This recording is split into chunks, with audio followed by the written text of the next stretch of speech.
मालेवाल मारपीट केस के आरोपी विभव कुमार आज कोर्ट में पेशी होनी है। दिल्ली पुलिस विभव कुमार को 30,000 कोर्ट में पेश करेगी। आज रिमांड खत्म हो रही है, पुलिस रिमांड विभव कुमार की। जांच के लिए विभव कुमार को लेकर मुंबई गई थी पुलिस। विभव ने मुंबई में फोन को फॉर्मेट किया था, यानी सबूतों को इकट्ठा करने के लिए पुलिस छानबीन करते हुए मुंबई पहुंची विभव कुमार को लेकर, और विभव कुमार के फोन की 3 लोकेशन मिली थी। और आइए रुक करते हैं कुछ और खबरों का। पश्चिम बंगाल के नंदीग्राम में कल होने वाले मतदान से पहले तनाव की स्थिति बनी हुई है। नंदीग्राम हिंसा पर पश्चिम बंगाल के राज्यपाल का एक्शन देखने को मिला है। हिंसा पर ममता सरकार से रिपोर्ट भी मांगी गई है। कार्रवाई की रिपोर्ट सौंपने का निर्देश राज्यपाल का, और हिंसा को लेकर ममता सरकार की आलोचना हुई है। तस्वीरें नंदीग्राम में हिंसा के बाद तनाव की हैं। कल पूर्वी मेदिनीपुर लोकसभा सीट पर मतदान होना है। पूर्वी मेदिनीपुर के नंदीग्राम में जलते हुए घर, जलती हुई दुकानें, नुकीले पत्थरों से हुई पत्थरबाजी, अंधाधुंध चली लाठियां और पुलिस की नाकेबंदी तनाव का मंजर बता रही है। मतदान से पहले नंदीग्राम में मरने मारने वाले हालात बने हुए हैं। टीएमसी और बीजेपी के नेता चुनाव में माइलेज लेने के लिए एक दूसरे पर झुलसा देने वाली बयानबाजी करने में जुटे हैं। नंदीग्राम हिंसा पर नई खबर ये है कि राज्यपाल सीवी आनंद बोस ने ममता बनर्जी सरकार की तीखी आलोचना की है। उन्होंने नंदीग्राम हिंसा पर सीएम ममता बनर्जी को तत्काल कार्रवाई की रिपोर्ट उन्हें सौंपने के निर्देश दिए हैं। दरअसल बुधवार की रात नंदीग्राम के सोनचूरा में बीजेपी और तृणमूल कांग्रेस के कार्यकर्ता आपस में भिड़ गए। झड़प इतनी ज्यादा हुई कि बीजेपी की महिला वर्कर बुरी तरह घायल हो गई। घायल महिला को उनके साथियों ने तुरंत अस्पताल पहुंचाया, लेकिन अस्पताल पहुंचने से पहले ही उसकी मौत हो गई। हमले के खिलाफ बीजेपी ने नंदीग्राम में विरोध प्रदर्शन निकाला। और नंदीग्राम में हिंसा और तनाव को लेकर सियासी घमासान तेज हो चुका है। बीजेपी और कांग्रेस ने ममता सरकार को इसके लिए जिम्मेदार ठहराया है। कोई भी अगर भाजपा करता है तो उसको खून कर दो, उसका माँ का धर्षण करो, उसका पिताजी को खून कर दो, उसको भाई को पेड़ से लटका कर बोलो सुसाइड किया है, खुदकुशी किया है। पता नहीं क्या राजनीति ममता बनर्जी कौन सा राजनीति करने में उतरी है। इसका जवाब बंगाल के लोग देगा, बहुत जल्दी देगा। 34 साल वामफ्रंट ने ज्योति बाबू और बुद्धदेव बाबू भी सोचा था कि कोई उसको हटा नहीं पाएगा, लेकिन बंगाल के लोग उसको हटा दिया। बंगाल में कानून की हालत आज से नहीं, कई सालों से, जिस दिन से तृणमूल पार्टी में तृणमूल शामिल हुई, काबिज में आए, बंगाल की सत्ता तृणमूल पार्टी के काबिज में आए, तब से ये लगातार जारी है। इसलिए चुनाव घोषणा की काफी दिन पहले मैं चुनाव आयोग के पास दिल्ली में गए, उनको सारे मेरा डेमोन्स्ट्रेशन दिए और बंगाल के हालत बताए। और इसलिए मैं कहता हूँ ये चुनाव आयोग की निरीक्षण में जब चुनाव हो रहे हैं तो जिम्मेवारी चुनाव आयोग की होते हैं कि सख्त कदम उठाए। और रुक करेंगे बिहार का। छपरा गोलीकांड की जांच तेज हो गई है। एसआईटी की टीम ने पूर्व मुख्यमंत्री राबड़ी देवी के बॉडीगार्ड से पूछताछ की है। इस बीच छपरा गोलीबारी का नया वीडियो भी सामने आ गया है। छपरा गोलीकांड केस की जांच में अब कई परतें खुलने लगी हैं। इस बीच एसआईटी की टीम ने पूर्व सीएम राबड़ी देवी के बॉडीगार्ड से भी पूछताछ की है। जांच के लिए एसआईटी की टीम राबड़ी आवास पर पहुंची थी तो 21 मई को हुए छपरा गोलीकांड का नया वीडियो भी सामने आया है। तस्वीरों में आरोपी गोलियां चलाते दिखे। गौरतलब है कि सारण सीट से आरजेडी उम्मीदवार रोहिणी आचार्य के खिलाफ गंभीर आरोप लगे हैं। छपरा हिंसा मामले में दर्ज एफआईआर में आरजेडी उम्मीदवार रोहिणी आचार्य का भी नाम है। गोलीबारी में एक शख्स की जान गई थी। आरोप है कि मतदान के दिन रोहिणी आचार्य पूर्व सीएम राबड़ी देवी के बॉडीगार्ड के साथ घूम रही थी। इस मामले में बीजेपी ने चुनाव आयोग से शिकायत की थी कि रोहिणी आचार्य पूर्व सीएम राबड़ी देवी के सुरक्षा कर्मियों का इस्तेमाल कर रही हैं, जो आचार संहिता का उल्लंघन है। बीजेपी के मुताबिक रोहिणी आचार्य छपरा रोड शो में पूर्व सीएम राबड़ी देवी के सुरक्षा प्रभारी भोला के साथ दिख रही थी। उधर छपरा गोलीकांड के आरोपियों के खिलाफ भी पुलिस एक्शन मोड में आ गई है। पुलिस ने इस मामले में फरार आरोपी की संपत्तियों को कुर्क करने की प्रक्रिया शुरू कर दी है। और उत्तराखंड से इस वक्त की सबसे बड़ी खबर आ रही है। केदारनाथ में हेलीकॉप्टर की इमरजेंसी लैंडिंग हुई है। केदारनाथ हेलीपैड पर इमरजेंसी लैंडिंग कराई गई है। हेलीकॉप्टर में सवार सभी लोग सुरक्षित हैं, राहत की बात है। और एक बड़ी घटना जो हुई है, इमरजेंसी लैंडिंग कराई गई है। क्या दिक्कत आई हेलीकॉप्टर में, ये अभी खबर सामने नहीं आई है। केदारनाथ में हेलीकॉप्टर की इमरजेंसी लैंडिंग की खबर है। हेलीपैड जो है केदारनाथ हेलीपैड पर इमरजेंसी लैंडिंग हुई है। और चुनाव प्रचार के वक्त तेजस्वी यादव लालू यादव के अंदाज में तंज कसते हुए किस तरह से दिखाई दिए, आइए आपको दिखाते हैं।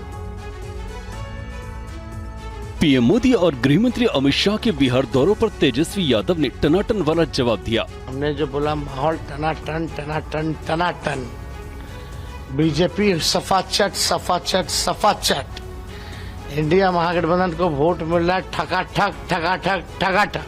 इससे पहले तेजस्वी यादव और मुकेश सहनी के हेलीकॉप्टर का एक और वीडियो सामने आया है। तस्वीरों में दोनों नेता केक कट करते दिख रहे हैं। लोकसभा चुनाव में 200 जनसभाएं पूरी होने पर तेजस्वी और मुकेश सहनी ने हेलीकॉप्टर में केक काट कर सेलिब्रेट किया। आइडिया कहाँ से आया आपको 200 का केक का? कुछ हम लोग कुछ नया करें, लोगों को मिर्ची लगे चीजें, और आप सबको मिर्ची क्यों लगवाते हैं? अभी क्या ये भाईचारा वाला जो है ना, ये लोगों को मिर्ची लगना तय है, जो हम लोगों का दोस्ती बना। जीतन राम मांझी ने तेजस्वी के बयानों को हार की फ्रस्ट्रेशन बताया। हारने वाला कभी कहता है कि हम हार रहे हैं, वो कहता है कभी फिर फटक देंगे। वो एकदम उन लोग फ्रस्ट्रेट हो गए हैं। और कांग्रेस नेता राहुल गांधी ने दिल्ली मेट्रो में सफर किया। कांग्रेस उम्मीदवार कन्हैया कुमार के लिए सभा करने के बाद उदित राज की रैली के लिए राहुल गांधी दिलशाद गार्डन से मंगोलपुरी मेट्रो तक गए। तस्वीरें चुनाव अभियान के बीच दिल्ली मेट्रो में राहुल गांधी के खास सफर की हैं। कांग्रेस उम्मीदवार कन्हैया कुमार की चुनावी जनसभा करने के बाद वो उदित राज की रैली के लिए दिलशाद गार्डन से मंगोलपुरी तक मेट्रो से गए। इस दौरान यात्री उनके साथ सेल्फी लेते दिखे। हर कोई उन्हें अपने बीच देखकर हैरान रह गया। वो बच्चे को प्यार करते नजर आए। इस बीच उन्होंने दिल्ली मेट्रो में बच्चों से बातचीत भी की तो मेट्रो के यात्रियों से कई मुद्दों पर चर्चा करते दिखे। राहुल गांधी ने लोगों से चुनाव का फीडबैक भी लिया और कई समस्याओं के बारे में जाना। राहुल गांधी की मेट्रो यात्रा के दौरान उनके साथ कांग्रेस के कई नेता भी मौजूद रहे। दिल्ली में प्रचार के दौरान ही वो लंच के लिए आंध्र भवन पहुंचे। पार्टी नेता केसी वेणुगोपाल और बाकी लोगों के साथ उन्होंने यह खाना खाया। जब वो चलने लगे तो यहाँ भी लोगों ने उनके साथ सेल्फी खिंचवाई और उत्साह दिखाया। वैसे राहुल गांधी ने दिल्ली मेट्रो में पहली बार सफर नहीं किया। इससे पहले पिछले साल 4 अक्टूबर को वो इसी तरह मेट्रो यात्रा कर चुके हैं। राहुल गांधी के पीपल कनेक्ट का ये अंदाज उनके चुनाव अभियान की एक खास रणनीति है। और इधर प्रधानमंत्री मोदी ने करतारपुर साहिब का जिक्र करके कांग्रेस पर बड़ा हमला किया है। पंजाब के पटियाला में प्रधानमंत्री मोदी ने कहा कि अगर 1971 में उनकी सरकार रही होती तो वो पाकिस्तान से करतारपुर साहिब ले लेते।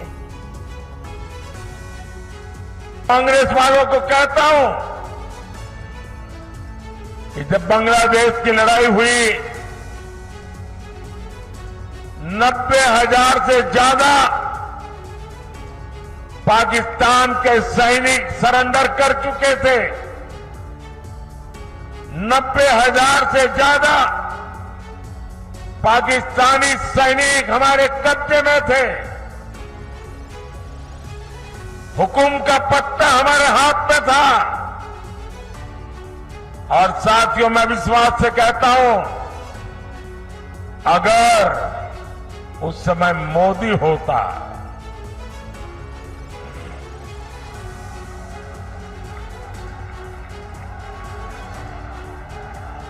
अगर उस समय मोदी होता तो मैं इनसे करतारपुर साहब लेकर के रहता, तब जाकर के उनको जवानों को छोड़ता।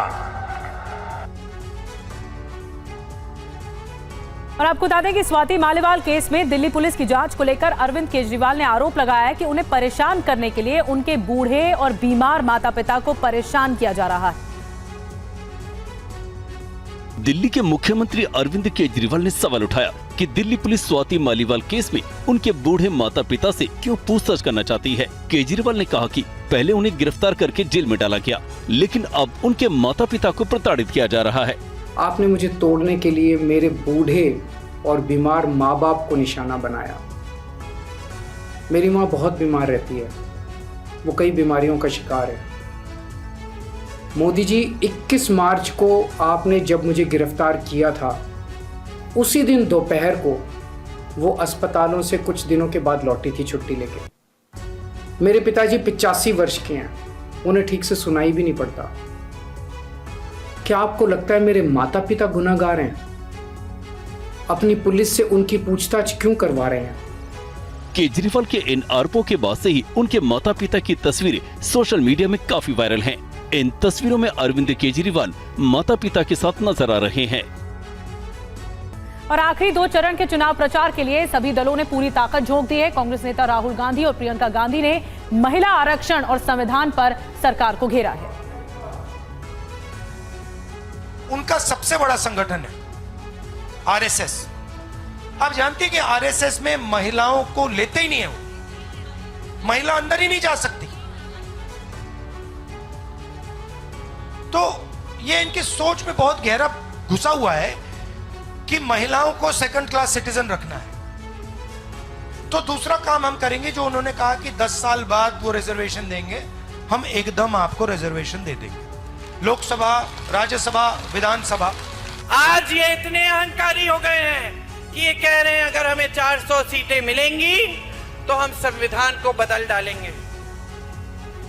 ये कौन होते हैं संविधान को बदलने वाले?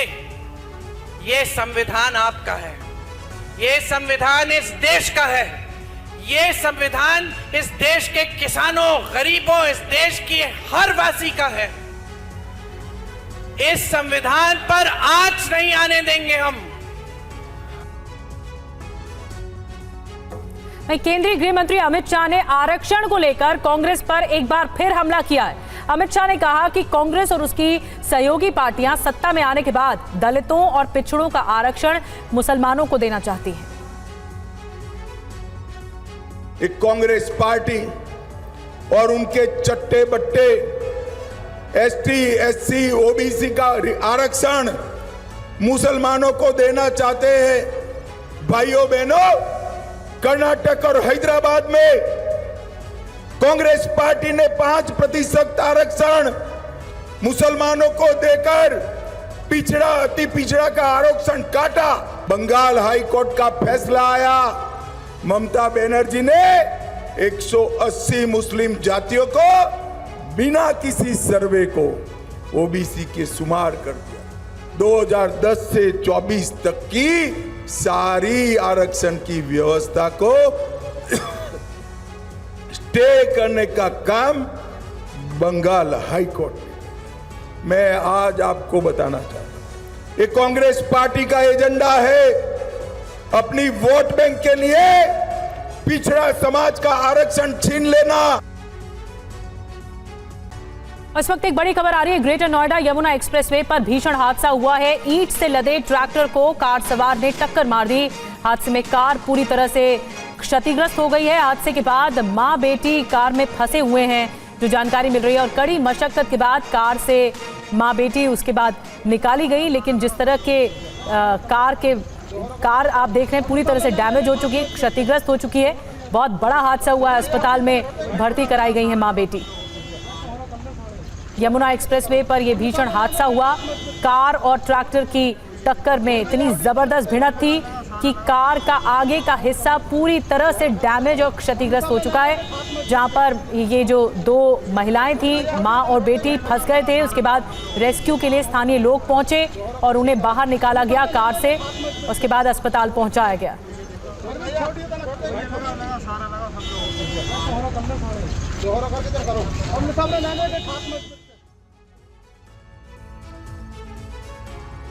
इसके अलावा हरियाणा के अंबाला में भीषण सड़क हादसा हुआ है। श्रद्धालुओं से भरी बस को ट्रक ने मारी टक्कर। हादसे में एक ही परिवार के 7 लोगों की मौत हो गई, 20 से ज्यादा लोग घायल हुए। तो ये आपको तस्वीरें दिखा रहे हैं। हरियाणा के अंबाला में भीषण सड़क हादसा हुआ है। 7 लोगों की जान चली गई इस हादसे में। एक ही परिवार के 20 से ज्यादा लोग घायल हैं, अस्पताल में भर्ती कराए गए हैं।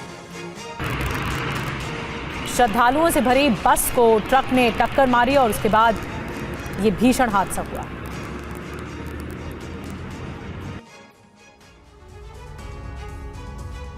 और इस बीच उत्तराखंड से भी एक बड़ी खबर आ रही है। केदारनाथ में हेलीकॉप्टर की इमरजेंसी लैंडिंग कराई गई है।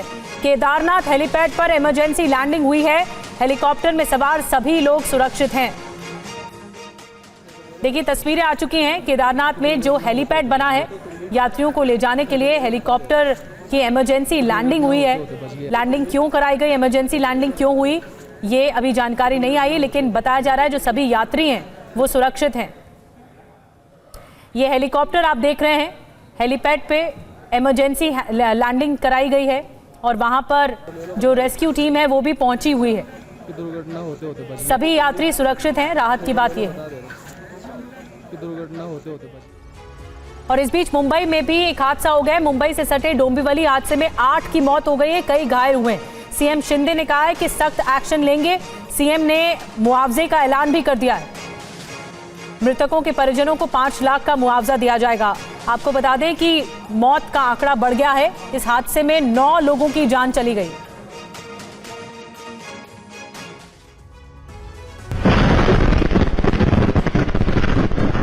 भीषण धमाका, अफरा तफरी, आग की लपटें, धुएं का गुबार। तस्वीरें ठाणे की केमिकल फैक्ट्री में जबरदस्त धमाके की हैं। धमाका इतना जोरदार था कि इसकी गूंज 5 किलोमीटर दूर तक सुनी गई। आसपास की इमारतों के शीशे टूट गए। आसपास के कई मकानों और इमारतों को नुकसान पहुंचा। इस हादसे में 8 लोगों की मौत हो गई। मरने वालों में 6 पुरुष और 2 महिलाएं शामिल हैं। शव इतने जल गए कि उन्हें पहचाना नहीं जा सका। तो इस घटना में 40 से ज्यादा लोग घायल हुए हैं। ब्लास्ट से कुछ गाड़ियों को नुकसान हुआ है। धमाके के बाद आसमान में उड़ते काले धुएं का गुबार दूर से दिखाई दिया। स्थानीय लोग दहशत में आ गए। ये 1:30 बजे के आसपास ये दुर्घटना हुई है। जिस समय ये दुर्घटना हुई तो पहले ये समझ में ही नहीं आ रहा था कि ये अर्थक्वेक है या कुछ और कुछ हुआ है। तो सबसे पहले मैं जहाँ पे था, यहाँ से कम 1-1.5 किलोमीटर दूर था, मेरी पूरी बिल्डिंग हिल गई थी। मुख्यमंत्री एकनाथ शिंदे ने घटनास्थल का दौरा कर जानकारी ली। उन्होंने मामले की उच्च स्तरीय जांच के आदेश दिए हैं। सरकार ने 5-5 लाख रुपए मुआवजे का ऐलान किया है। और एक और बड़ी खबर, पुणे पौष कांड जैसा मामला कानपुर में भी सामने आया है। नाबालिग ने 7 महीने में 2 घटनाओं को अंजाम दिया। पिछले साल तेज रफ्तार कार से 2 की जान ले ली गई और इस साल मार्च में 4 लोगों को टक्कर मारी। नाबालिग को अब बाल सुधार गृह भेजा गया है। तो कानपुर में भी कुछ पुणे जैसा हादसा सामने आया है और ये पूरा जो मामला है तेज रफ्तार का मामला है। एक नाबालिग के तेज रफ्तार कार चलाने से 2 की जान पहले गई और इस साल मार्च में 4 लोगों को इस नाबालिग ने टक्कर मारी थी। नाबालिग को अब बाल सुधार गृह भेजा गया है। तो ये मामला कानपुर का है। डॉक्टर के नाबालिग बेटे ने 7 महीने में 2 वारदातों को अंजाम दिया है। नाबालिग पर रफ्तार की सनक ऐसी थी कि वो कार लेकर जब सड़क पर निकलता था तो किसी की परवाह नहीं करता था। 7 महीने पहले नाबालिग ने सड़क पर तेज रफ्तार कार से 2 लोगों को कुचला, उसकी जान ले ली। फिर इस साल मार्च में नाबालिग ने इसी कांड को दोहराया।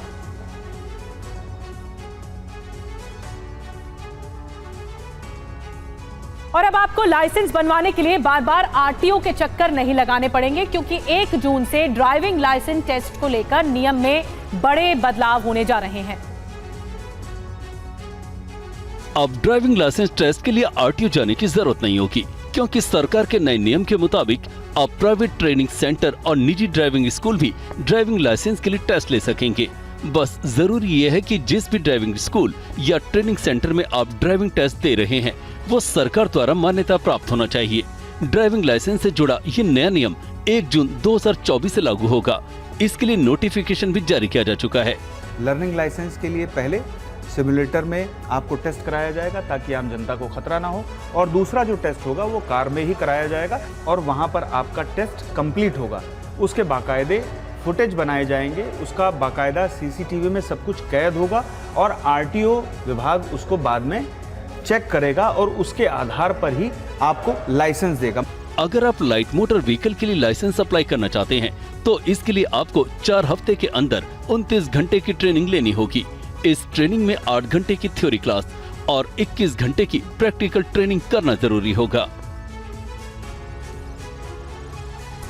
और खबर राजस्थान से। राजस्थान के बाड़मेर जिले से एक हैरान कर देने वाला वीडियो सामने आया है। ये वीडियो आपकी रूह कपा देगा। इंसानियत को शर्मसार कर देने वाली ये तस्वीर आपको झकझोर देगी। वीडियो में महिला अपनी देवरानी के बच्चे को जहर देती हुई नजर आ रही है।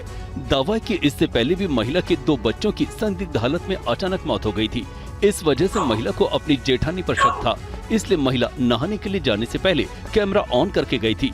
इसी बीच जेठानी को जरा भी अंदाजा नहीं था कि उनकी देवरानी कैमरा ऑन करके गई है। इस बीच जेठानी चुपके से आई और एक ड्रॉपर से बच्चे के मुंह में कुछ पिलाने लगी। जेठानी की पूरी हरकत इस वीडियो में देखी जा सकती है। जेठानी किस तरह ड्रॉप में भरकर बच्चे को कुछ पिला रही है। जब महिला नहाकर वापस आई और बच्चे की हालत नाजुक देखी तो उसने तुरंत वीडियो चेक किया जिसमें उसकी जेठानी बच्चे को कुछ पिला रही थी। बच्चे की हालत बिगड़ने पर उसे तुरंत ट्रीटमेंट के लिए एडमिट किया गया। 3 दिन तक बच्चा आईसीयू में एडमिट रहा है। हालांकि बच्चे को बचा लिया गया। वहीं पीड़ित परिवार ने जेठानी के खिलाफ पुलिस में मामला दर्ज कराने से इनकार कर दिया है। परिवार में राजीनामे की बात सामने आई है। और अब बात गर्मी की। राजस्थान में भीषण गर्मी ने जमकर कहर बरपाया हुआ। हीट वेव से 2 दिन में 12 लोगों की मौत हो चुकी है। प्रचंड गर्मी से राजस्थान में जिंदगी झुलस गई है। सुबह से ही धूप और लू के थपेड़े चलने शुरू हो जाते हैं, जिससे लोगों का घरों से बाहर निकलना मुश्किल हो गया है। राजस्थान का बाड़मेर दुनिया में दूसरा सबसे गर्म इलाका बन गया है। इन दिनों बाड़मेर का तापमान करीब 49 डिग्री तक पहुंचा हुआ है। तो जैसलमेर में भीषण गर्मी से एक शख्स की जान चली गई, जबकि पूरे राज्य में लू और गर्मी से अब तक 5 लोगों की जान जा चुकी है। मौसम विभाग के मुताबिक अगले 4 से 5 दिन तापमान 2 से 5 डिग्री और बढ़ने की आशंका है। गंगानगर एरिया जो है रेड अलर्ट जोन में आ रहा है और आगे के दिनों में तापमान और वृद्धि की संभावना है। जैसा कि हिंदू पद्धति के अंदर जो कैलेंडर होता है उसमें एक 9 तपा होता है। 9 तपा अभी 25 तारीख से लेकर के शुरू हो रहा है और आगे 9 दिन तक 10 दिन तक और चलेगा। इसमें हीट वेव जो है वो कंटिन्यूअस रहती है। भीषण गर्मी और तीव्र लू के चलते राजस्थान सरकार ने गाइडलाइन भी जारी की है।